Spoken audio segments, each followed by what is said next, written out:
ஸ்ரீவைகுண்ட சட்டமன்ற உறுப்பினரான சமூக ஆர்வலர் அன்னை வி.ஜி. சரவணன் எம்.எல்.ஏ. அவர்கள் கடந்த 5 ஆண்டுகளுக்கும் மேலாக ஸ்ரீவைகுண்ட தொகுதி மற்றும் அதன் சுற்று வட்டார பகுதிகளில் உள்ள ஆதரவற்ற ஏழை எளியவர்களுக்கு இல்லம் தேடி இரவு உணவு திட்டத்தை ஏற்படுத்தி இரவு உணவு வழங்கி வருகிறார்.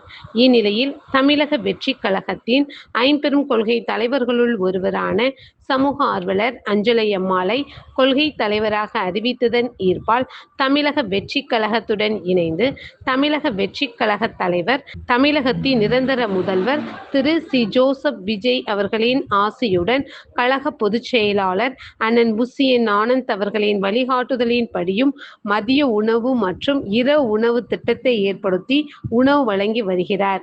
7/7/2026 அன்று ஸ்ரீவைகுண்டம், கோட்டைக்காடு, உண்டியலூர், ஏரல், கீழமங்கலக்குறிச்சி, சிறுதொண்டநல்லூர் ஆகிய பகுதிகளில் உள்ள ஆதரவற்ற ஏழை எளியவர்களுக்கு மதிய உணவும், அண்ணா நகர், கொட்டாரக்குறிச்சி, ஆறுமுகமங்கலம், அரசன்குளம், மாரமங்கலம், இடையர்காடு, தளவாய்புரம், சம்படி, சம்படி காலனி, மேலச்சம்படி மற்றும் அதன் சுற்று வட்டார பகுதிகளில் உள்ள ஏழை எளியவர்களுக்கு இரவு உணவும் ஸ்ரீவைகுண்ட சட்டமன்ற உறுப்பினரான சமூக ஆர்வலர் அன்னை வி.ஜி. சரவணன் எம்.எல்.ஏ.